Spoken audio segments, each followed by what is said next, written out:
Welcome back to Halcyon, fellow spacers. Today, we're going to talk all about the board and the building of the Halcyon colony. Won't that be fun? As a representative of Spacer's Choice, I'm delighted to bring you the story of how the corporations got together to rule over, supervise and provide for the colony. If you're tired of constant whispers whenever you put on your Moonman helmet, go on and hit subscribe. As a warning, this video contains spoilers for the story of the Outer Worlds. Alright, let's get into it. Throughout your adventures in Halcyon, and the many worlds you'll visit after crashing down on Terra 2 and stepping out of your makeshift human torpedo, you'll come face to face with logos, slogans, and the ruins left behind after various corporations let their holdings fall into disrepair. These corporations, many of them, form what's known as the board, as well as some other nominally involved players, though the corporations hold all the real power. The specter of the board will hound your every step, their eyes ever upon you as you traverse the worlds they oversee. Like a dark lord always watching, always waiting, also usually willing to sell you stuff. You'll gain and lose reputation with them through your actions, which will affect the attitudes of members and the prices you have to pay for goods around the colony. More on that later. You may not like them, but if you don't keep your reputation up, you'll find your struggle all the more difficult as you trudge around the colony. Or maybe you really like them and have no problem keeping your reputation high, usually at the expense of others' well-being. It's your rodeo. So, what is the board exactly? Well, way back in the mists of time, not really, like a few hundred years actually, but not that far back. Anyway, we have to go back to the time of the founding of the Halcyon colony, the dream that sparked the expedition that led from Earth into the stars. I went over this a bit in the Spacer's Choice video, but even before that came a divergence from our current timeline when the sitting US President McKinley was not assassinated. McKinley's policies have been credited with ending a major financial crisis, and he advocated for the use of a stable base for currency, so much of his presidency revolved around the nation's economic status. After his assassination in our own timeline, he was replaced by Theodore Roosevelt. In the timeline of the Outer Worlds, he retained power for a time, and his permissive attitude toward corporate growth and his attention focused on economic expansion paved the way for the founding of the 10 companies who operate on the board here in the 23rd century. It was sometime later, closer to the current year, that the Halcyon colony was first founded. The Halcyon system was discovered in this period via the machinations of the Earth Directorate, an entity devised to facilitate communication between Earth and its colonies,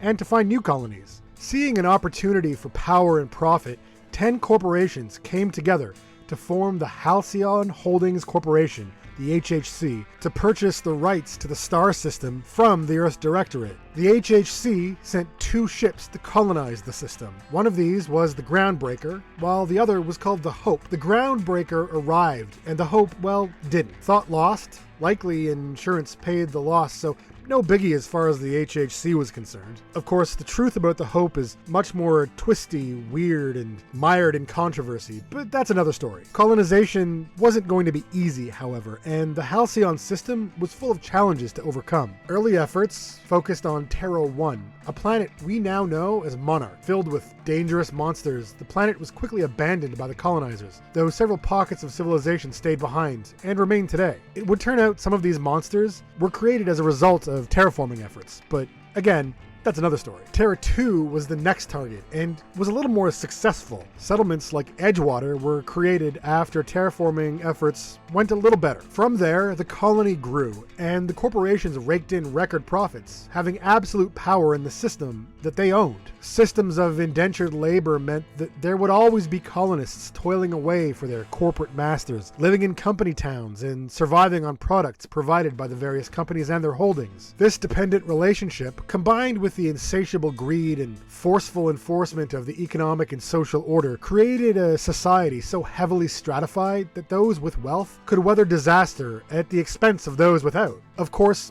all things must end, and in time, resources began to wane. The mining and extraction policies of the corporations slowly took their toll on ecosystems, and the growth of the colony began to outstrip its resources. In time, policies would be enacted to reduce the active population, such as retirement on Byzantium, the cycle of cryostasis, and of course the willing blindness to the horrible working conditions and other dangers that took the lives of so many colonists. Besides, it was profitable, selling weapons and food as well as forcing the living to pay for the funerals and burial of the dead, etc. The corporations had ruled the Halcyon system unchecked. Well, sort of. A representative of the Earth Directorate was meant to remain in contact with the board, but of course, communication was sparse. It may have ceased altogether by the time we're awakened from our sleep and sent plummeting to Terra 2. Anyway, you know them well. You hear their advertising jingles and see their signage. The 10 corporations of the board are everywhere.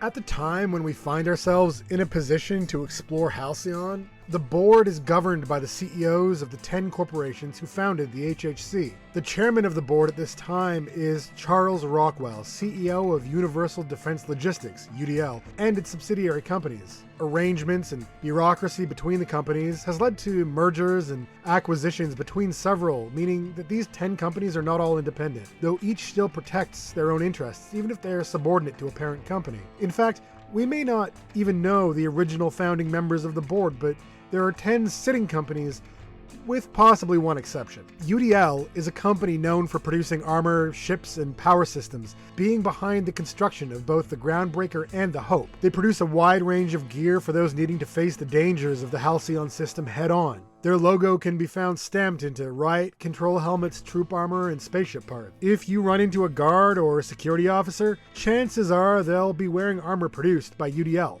Marauders too. Subordinate to UDL are Spacer's Choice, Hunters and Trackers Limited, and Terra 1 Publications, 3 other corporations on the HHC. Spacer's Choice we've covered before in a previous entry, check the playlist. But as a refresher, they make all kinds of products, from drugs, food, ammunition, weapons, and clothing, in use across the colony. They also have the most recognizable mascot in the system, the Moon Man.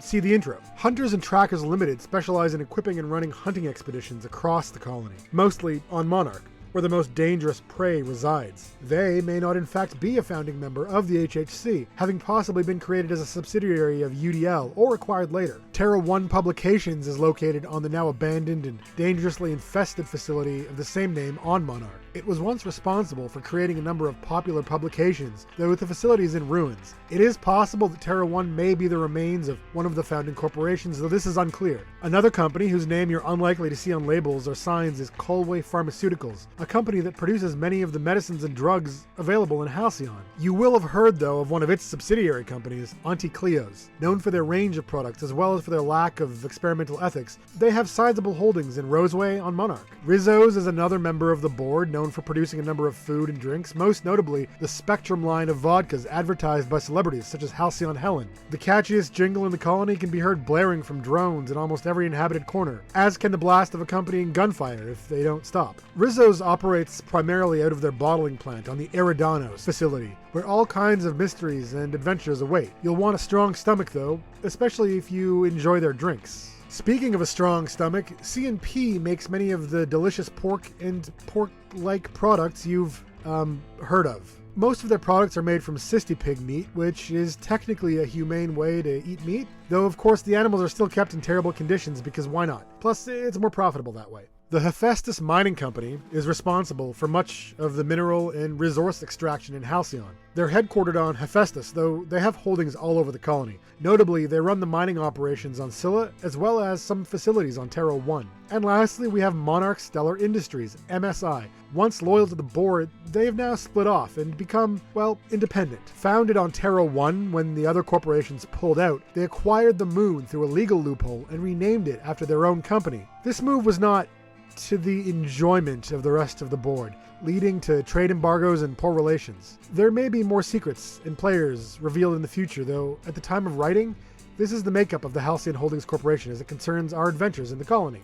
So what, besides the brutal enforcement of indentured labor and ownership of vital infrastructure, does the board actually do? Well, the answer is whatever it wants, really, usually. See, as I said up above, they purchased the rights to the entire Halcyon system, meaning they can do whatever they want. The board is supposed to act with the oversight of the Earth Directorate, though as we learn, communication with the Directorate is not only rare, it might be non-existent. Whether this is an inevitable result of some sort of weird space thing, a purposeful maneuver to consolidate power, or a mixture of the two, it's hard to say. It's possible that the Earth Directorate wholly condones the actions of the board, though there are some who feel differently. The Earth Directorate is responsible for facilitating communications between Earth and its colonies. It oversees trade negotiations as well as managing and cataloging its star systems. It's responsible for the not quite so profitable parts of the economy. They keep the whole thing running so that the corporations can focus on all that money. From time to time, they will, as they have, sell off a star system to an interested entity, as they sold Halcyon to the HHC. The Earth Directorate is supposed to maintain power over the corporations, though its power has been weakened by warfare and limited resources in the past several centuries. Now, with the lack of communication, some believe that the Earth Directorate no longer exists, or that Earth itself is no longer able to communicate for one reason or another. In truth, we don't know the status of the Directorate, though it seems that at least one communication has gotten through, and it may be that they'll send someone to check up on the colony. It's clear, then, in their absence, the board makes decisions based on the need to increase profits and keep the worst of their activities hidden, or at least cloak them behind clever advertising, euphemistic language, and propaganda. Maintaining the balance of power between the corporations and keeping the bits flowing upward is the goal. They maintain power over the colonists by the threat of cutting off supplies and trade embargoes. They use contracts and clever legal maneuvers to manage all of this. After all, if the colonists decide to rebel and take over, it'll be a heck of a fight to stop them. To this end, the board maintains, or tries to maintain, a tight grip on its holdings across the colony, though sometimes colonists, monsters, marauders, and the weather have different ideas. The Halcyon Holdings Corporation makes its headquarters in a dedicated building in Byzantium on Terra 2. Located in the Acropolis district, the massive building is full of offices and various bureaucrats going about their business. The way in is heavily guarded, and it'll take a deft talker or a trip through the dangerous tunnels beneath the streets to get in. Monarch, formerly Terra 1, is covered in corporate-held facilities, and lately, those either held still tenuously within their grip or having become independent, like MSI. MSI is headquartered in Stellar Bay, probably the safest area on the planet, though the fight to get there is difficult if you don't have a nav key. C&P recently reopened the Borst factory producing pork products, and, well, not exactly pork products. Mostly, though, the planet is littered with failed facilities and overrun areas filled with monsters, marauders, and other dangers. The UDL lab north of Fallbrook is a dangerous place. Once the site of strange experiments, it's mostly in the hands of marauders now, though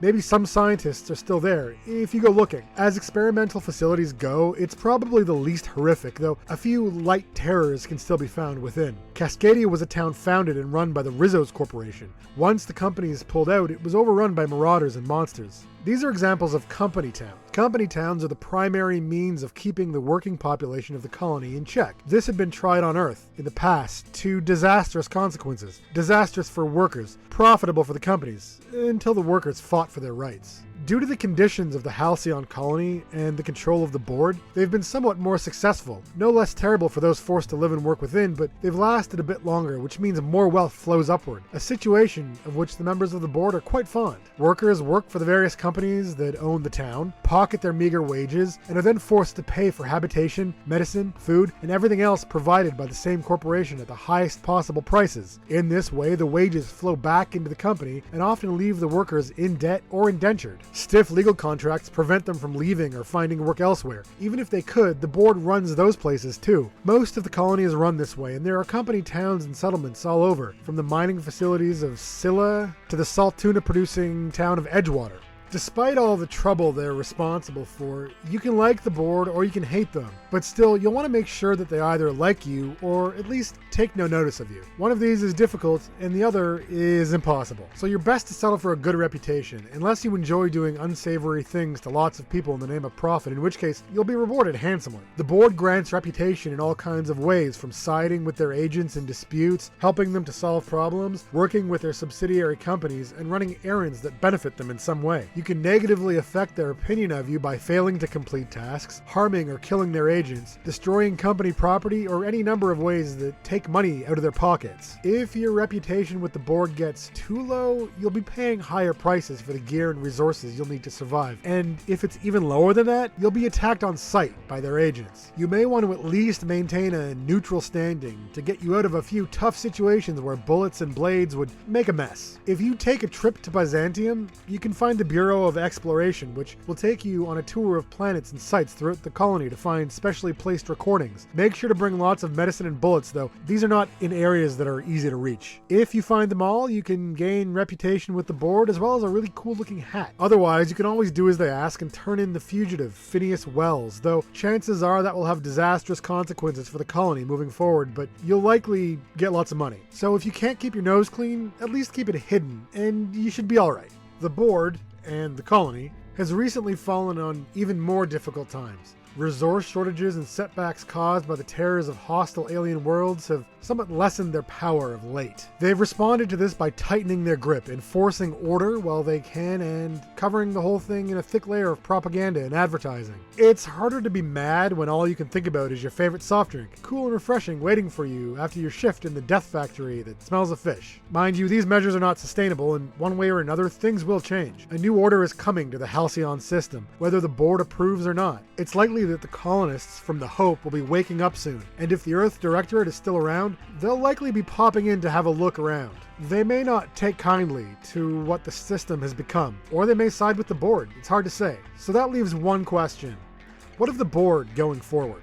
The board has wielded its power frivolously and with little regard for those who toil beneath the lash of its corporate holdings. Nominal power is doled out to those willing to do its bidding, but the power is largely fake, designed to give the illusion of choice to those who might otherwise go against the wishes of the corporations. Luckily, there are always some folks willing to chafe against the reins of authority. Some stand bravely against the soldiers' weapons drawn and ready to fight. Others take a more measured approach, subverting what resources they can obtain through subtle manipulation and political maneuvering. And still others prefer to run straight across the boundaries of sanity, like a saw blade across violin strings, and use whatever experimental science and strange technology, as well as any help they can get, to fight back against the tight leash of control. The board holds power, but it's a tenuous power. Still, at the end of our trip through the Halcyon colony, the corporations of the board retain control over many of the resources and facilities that the people of the colony need to thrive. So the question remains, what of the board going forward? And what of the colony? Who will rebuild? Who will create? Who will take the shattered remains of the Halcyon colony and create something new from them?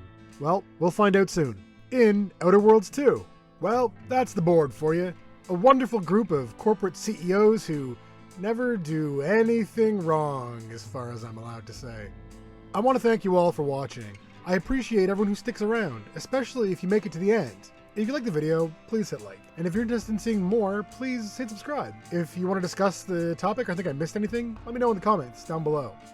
Oh, and before you go, I want to give a shout out to my patrons who help support the channel. Our $10 patron is Watuki at the artisan level. If you want to get your name in the credits, head on over and sign up. The Patreon link is in the description. You'll get access to an exclusive Discord and some extra videos I don't put on the channel, and some other fun stuff we're working on over there. And remember, if you don't like the prices set by the board, well, too bad. Thank you all. Bye, Internet.